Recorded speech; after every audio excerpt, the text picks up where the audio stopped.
Hello, I'm solving chemistry paper 1, AS chemistry, May June 2021, 9701 variant 1 2.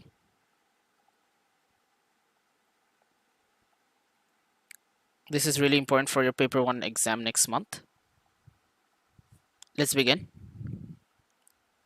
Also, I'm only going to be solving section A because section B has been excluded from the syllabus. It's not there anymore. So, which statement about the Avogadro constant is correct? It is the mass of 1 mole of any element. That's wrong. It basically is the amount of substance, okay? Is it the mass? Wrong. It is the number of atoms in 1 mole of neon. This is true because it is monatomic. It is the number of atoms in 12 gram of any element? No, for only carbon 12. That's valid. Which statement represents the first transition energy? Is the enthalpy change or the energy required to remove 1 mole of electrons from 1 mole of atoms in the gaseous state? So this is not 1 mole of atoms. It's either between B and D. It's not B because B is electron affinity. D should be the answer because it's the ionization energy. We get cations, okay? Structures represent 3 compounds with 4 carbon atoms per molecule. Which is correct? Which has the highest boiling point? Clearly, it's going to be the carboxylic acid because it has hydrogen bonding. So, the carboxylic acid X has the highest boiling point, clearly,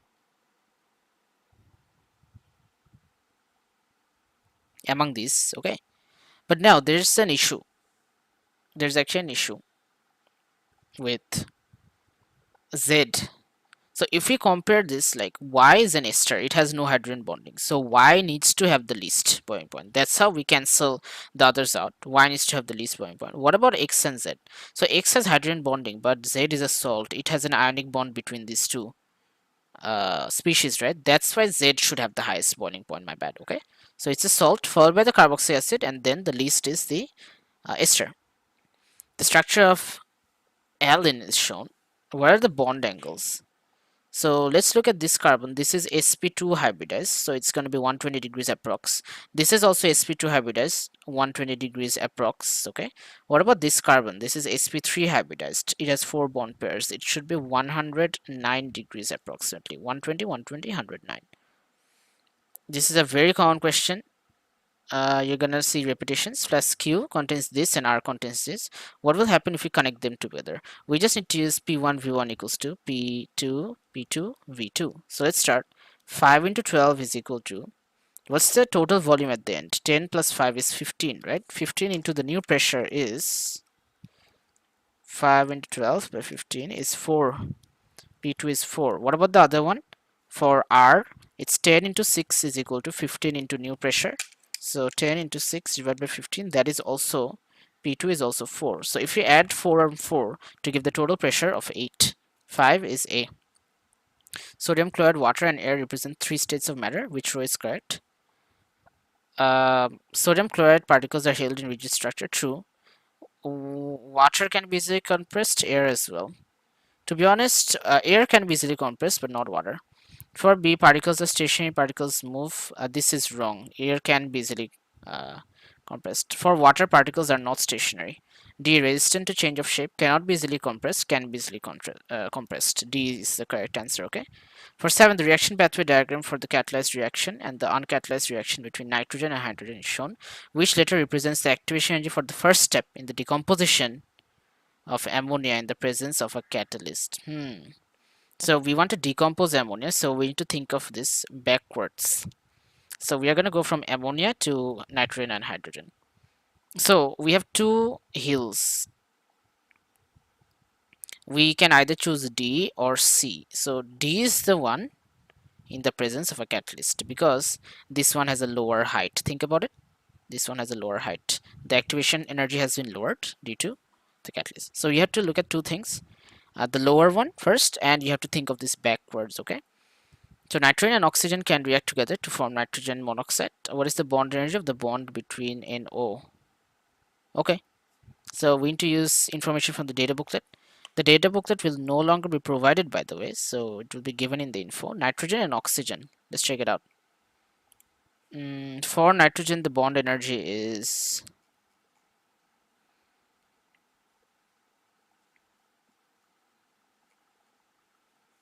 944. 944 and oxygen is 496. 944, 496. Okay, so it's bond breaking minus bond making is equal to plus 180. Let's solve this. 944 plus 496. 2 times N triple bond O is equal to 944 plus 496 minus 180. Divide by 2, it gives us an answer of 630. I'm getting 630. It should be A. The equation for redox reaction is shown. Which species is being oxidized? Pretty simple. Tin is plus 2 here, it's becoming plus 4 here, clearly. So the answer is tin 2 plus is being oxidized. And chloride does not change its oxidation number. Mercury goes from plus 2 to plus 1, so it's being reduced. 3.6 moles of hydrogen gas and 2 moles of hydrogen vapor are placed in a reaction vessel, which is then sealed and maintained at a constant temperature. The equation for the reaction is shown. At equilibrium, 3.2 moles of hydrogen remain. All reactants and products are gases. Okay, so we had 3.6 moles of this and 2 moles of this, and we did not have hydrogen iodide. After the equilibrium, what happened? This turned into 3.20. So what happened? It lost 0.4 moles. Okay, so this should be also losing 0.4 moles. It will turn into 2 minus 0.4, 1.6. What about hydrogen iodide? It will go from, since it is a molar ratio of 1:2, it will go from 0 to 0.8. It will be double the change, 0.8. So let's find out the Kp, right? So here we don't need the total pressure because it's gonna cancel out. Okay, so it's like this. If you want to find out the Kp, you need to use the mole fraction. So at the top it's gonna be 0.8 divided by, what's the total number of moles if you add it up? 0.8 plus 1.6 plus 3.2, that gives us a value of 5.6 whole square into, into total pressure whole square divided by 1.6 divided by 5.6 into pressure into 3.20 divided by 5.6 into total pressure. Basically, I'm not squaring because there's no 2 in front. Now, if you think about it, these two total pressures actually cancel out when we only have a square over here. Okay, and these, we can also get rid of these, right? So we actually end up with 0.8 square divided by 1.6 into 3.20. 0.8 square divided by 1.6 into 3.2. I'm getting a value of 0.125. 10 is actually B. Okay, let's move on to 11. So let's check this. Which statement is correct? The rate of reaction is directly proportional to the concentration of reagent Y. Okay, so check this. As we go from 1 to 4, when we double it, right? This hasn't been changed. Rate stays the same, so it does not depend on X. Rate of reaction is directly proportional to Y. Let's see. When we keep this the same and double this, this does not become doubled. It becomes 4 times. So it's second order with respect to that. So it's actually proportional to the square, not directly proportional. Rate is not affected by X. This is true. See, we doubled it, kept this the same, but rate was not affected. That's why the answer is C. Sample of silicon chloride is added to cold water. So I think I did this in Marshall variant 1.2 as well. So yeah, this is a pretty common question. We saw the observations there. SiCl4 plus H2O is equal to 4HCl plus SiO2. So white precipitate plus acidic solution. So the answer should be B. Okay, L and M are elements in period 3. Oxide of L is solid at room temperature. So period 3, guys. What do we have for period 3?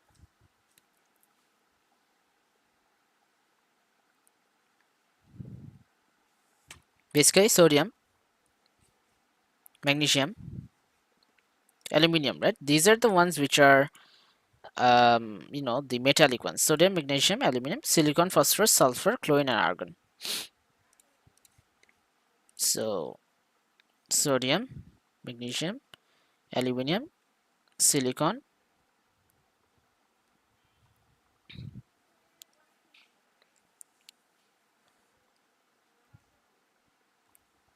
phosphorus, chlorine and argon. Okay, so sulfur, chlorine, and argon. So what's the thing basically here? Two elements. L is solid at RTP. It has a giant structure. So since it's giant,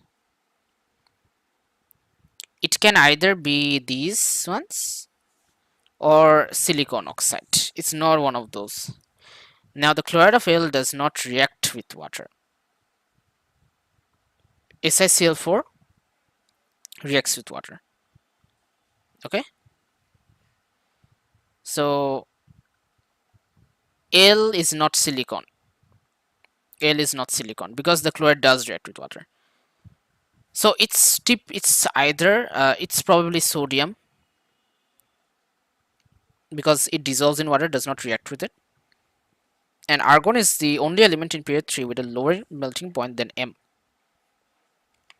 Okay, so if you want to look at the melting point chart, it's like this. This is sodium, magnesium, aluminium, silicon is much higher. Now phosphorus has a melting point lower than sodium. If you want to know the melting point of phosphorus, of sulfur is 112 and phosphorus is 44 and sodium is at around 97, I guess. Let me confirm. Sodium is at 98. Okay, so basically it is below sodium, phosphorus is below sodium, but sulfur is above sodium due to the S8 structure, due to S8. That's the logic basically. Now what? Chlorine is much lower, argon is also much lower. So argon is the only element in period 3 with a lower melting point than M. So M has to be chlorine because argon is the only element which has a lower melting point than chlorine. So it's not going to be these two, it's going to be chlorine, and it's not going to be PCl5 because PCl5 does react with water. It has to be sodium chloride. So 13 is C. Okay, hopefully you guys understand. A farmer requires a soil compound to raise the pH in a soil from 5.5 to above 6. What could he use? He needs something that is basic in nature, basically. He needs something that is alkaline in nature. So the answer is C because all these are acidic and this has no effect on pH. C. Z is an anhydrous compound of a group 2 element. When it is heated, Z undergoes thermal decomposition to produce two different gases. So it's nitrate clearly. Z has relatively low thermal stability compared to other group 2 compounds containing the same anion. Okay, so low thermal stability. Magnesium, calcium, strontium, barium. Clearly, if you want to increase thermal stability, you need to go down. And it's a nitrate. Okay, so it's not carbonate because carbonate only produces one gas. And the least thermally stable out of these two is magnesium nitrate. That's why answer D. Which row gives mixtures that both result in the oxidation of a halide ion? Okay, so it's not A because here we only get a precipitate, no oxidation occurs.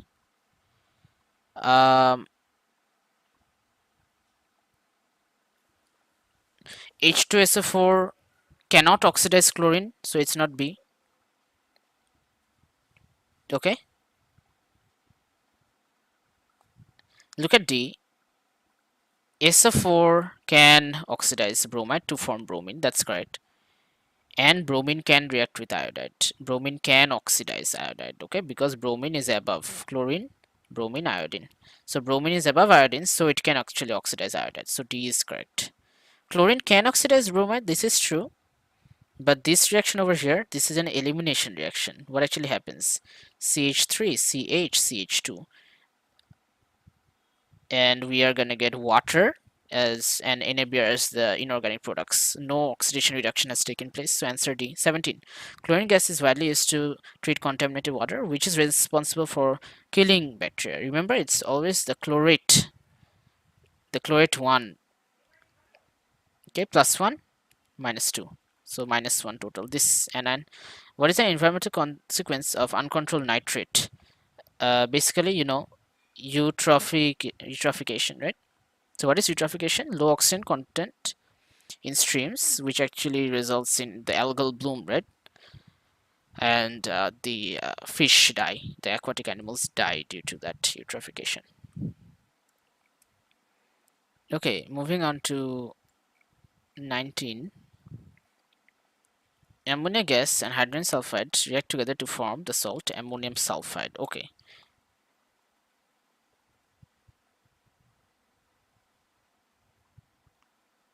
So this is the reaction shown. Ammonia and hydrogen sulfide react together to form ammonium sulfide. Okay. Now ammonium sulfide dissolves in water to produce an orange alkaline solution.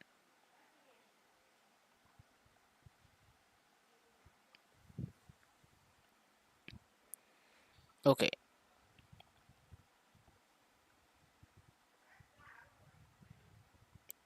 Great. Now the addition of sodium hydroxide to this solution produces a gas X. The addition of HCl to a separate portion of the solution produces a gas Y. So it can react with both acids and bases.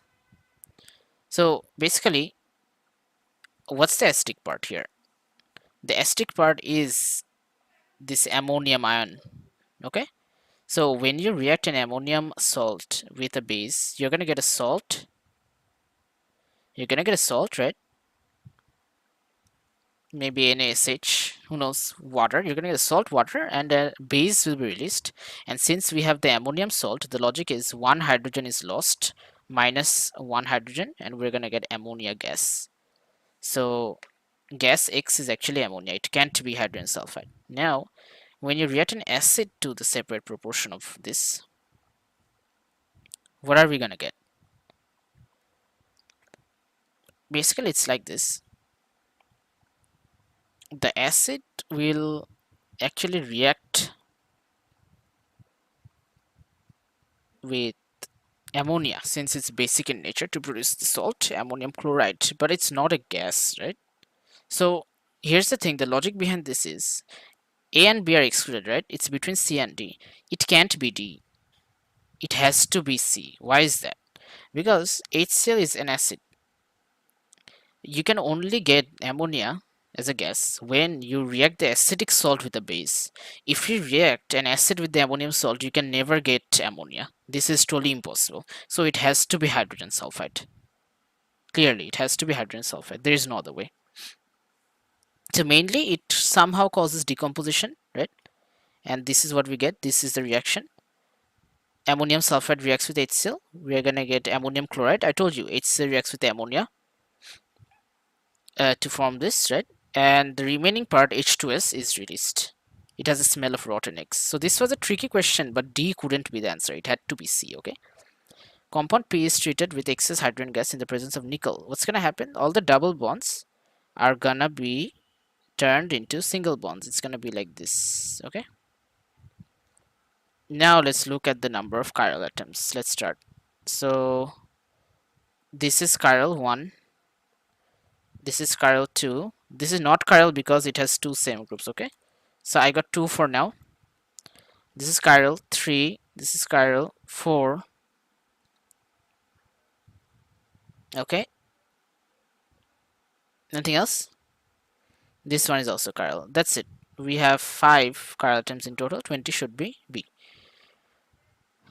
Hexadeca 1012 diene 1 is produced by silk moths from hexadecanoic acid in 3-step enzymatic process, which row contains correct descriptions. Okay, so the first step is actually what happened. We got a double bond in, right? So clearly, we lost hydrogen. So that's oxidation. We lost hydrogen. That is oxidation. Step 2 is basically losing oxygen again to get this bond, right? We lost oxygen again, clearly. And in step 3, we're actually getting an alcohol from the carboxylic acid. So it's reduction. So clearly step 3 is reduction. It has to be reduction. There is no other way. So step 3, from carboxylic acid to alcohol, it needs to be reduction. That's why A and C are excluded. It's between B and D. Now for B, step 2, they're saying it's reduction, but we clearly lost hydrogen, right? You lost hydrogen here, so it can't be reduction clearly. So the answer is none other than D. Oxidation, oxidation, reduction. Compound X can be converted into Y in a single step. What could be the identity of X? Okay, so basically, how did we get this in a simple step? Mainly oxidative cleavage, right? So we need to connect this end to this one over here. So check it out. I'm saying that we need to connect this end to this one over here, right? So I'm going to erase this because the carboxylic acid was not there in the first place, and I'm going to erase this. Now I'm going to connect them. Let's connect them. So if I connect them, it's going to be like this.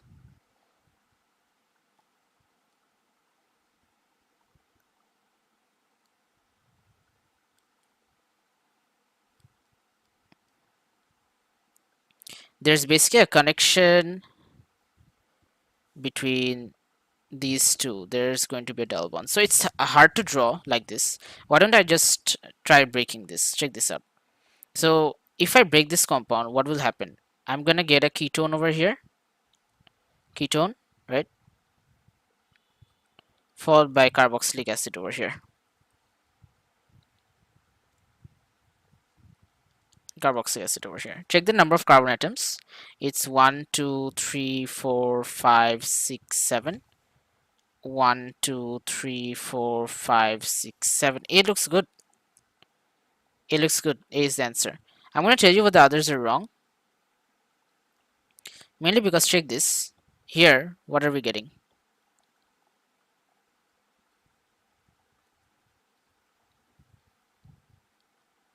One, two, three, four, five, six, seven. We do get 7 here, but look at the position of this group.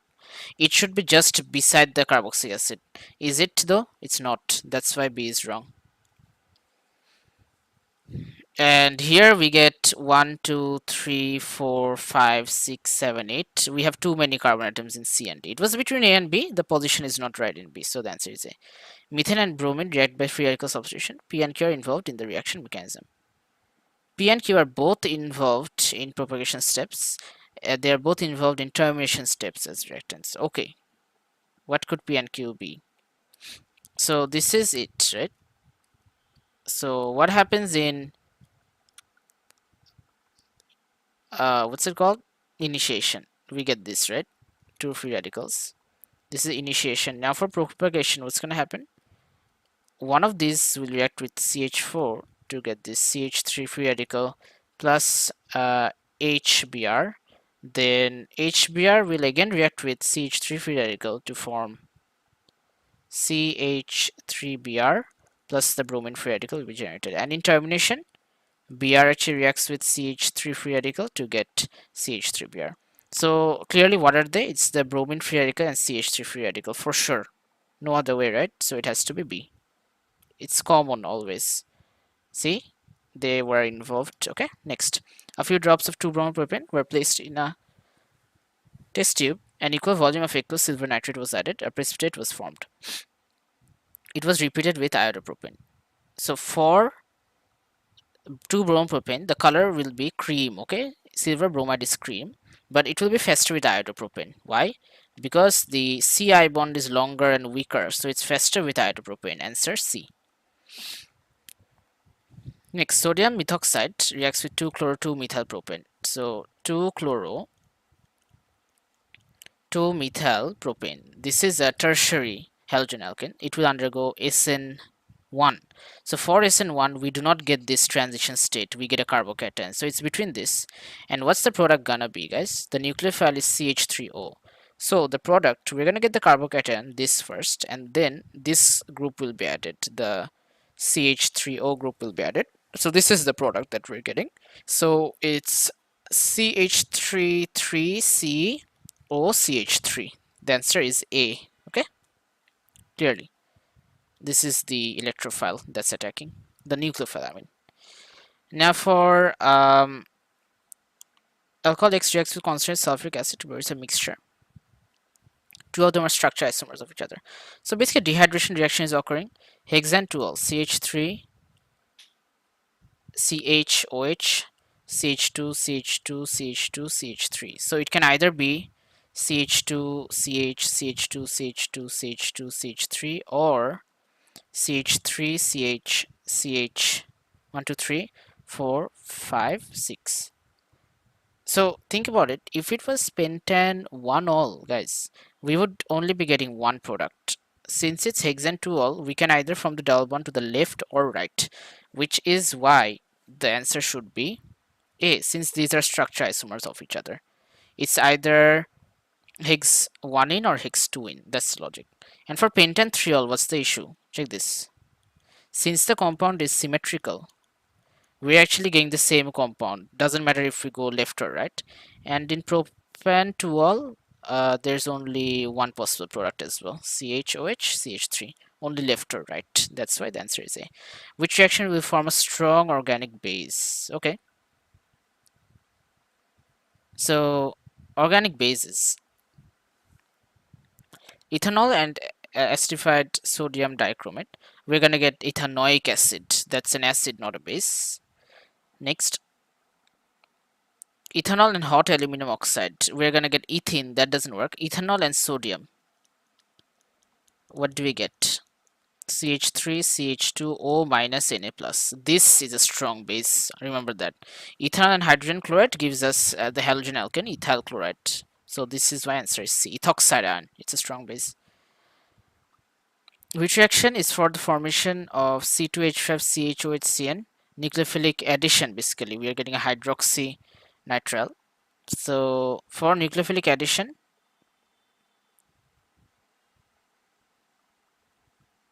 A looks good.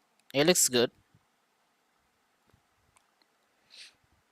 But there's an issue in this arrow. The arrow's reaction is wrong. Okay. 1, 2, 3. 1, 2, 3. That's fine. But the arrow's direction is wrong. This is wrong. For B, the arrow's direction is wrong. Again, it will be from nucleophile to electrophile always, the arrows. For C, C is wrong because this del minus C is in the wrong place. The answer should be D then. The arrows are all right and the dipoles are also correct. Okay, 28D. Now for 29, which row gives the correct reagents for? Okay, so you guys understand what was wrong, right? This is wrong here. Now this arrow is wrong here. This dipole is wrong here. Okay, for 28, the synthesis may be used for the production of propane 1-ol. So what did we do at first? This is CH3, CH2, CN, propane nitrile. We hydrolyzed it first to give CH3, CH2, COH, propanoic acid. Then we reduce it to get CH3, CH2, CH2H. Reduction using lithium aluminum hydride. This cannot work. These don't work. It has to be B. Only lithium aluminum hydride can reduce the carboxy acid. Okay, what's my observation? There's a strong peak at 1700 and there's hydrogen bonding due to the white peak. So we need hydrogen bonding. It can't be A because it's a ketone. It's between B, C, and D. Now, hear me out. It can't be. Okay, so we have a confusion here. Do you see that peak at around 1700? Is it due to carbonyl? Like, typically, if we have a peak for carbonyl, it goes much. It is much stronger, basically. So, our compound has hydrogen bonding. And you can check something. There's an alkene here, right? So, why don't we check the data booklet?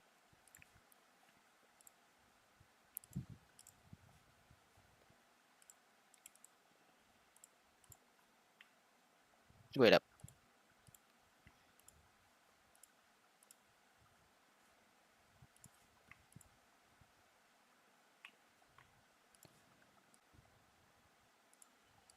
Yeah, so if we check the data booklet, you'll see that for alkenes, there's a bond at 1500 to 1680. It's a weak peak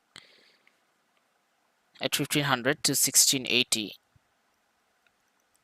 So at 1500 to 1680, this is 1600, 1700.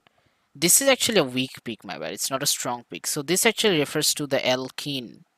Do you understand? It's not the carbonyl group. So it's not B because there's no carbonyl or alkyl. And there's another, we can find this out another way. Look at the empirical formula, right? So for this, it's CH3, CH2, CH2, COH. That means C4H34567 H8O2. Okay. So it doesn't match with this, right? But check this one out. This is CH2, CH, CH2, CH2OH, C4, 1, 2, 3, 4, 5, 6, 7, 8, H8O. So D matches. That's why the answer is D. Okay. Hopefully you have understood. And if you have any other questions, just let me know. Okay. So I'm gonna attach the Meijun series variant 1 above and 1 below, right? And I'm gonna attach the playlist for paper 1 as well over here, and remember to subscribe to the channel. Also, if you do want videos on 31 to 40, even though they're not in the syllabus anymore, you can ask for them. I'm gonna compile one video for 2021 as a whole. All right, see ya.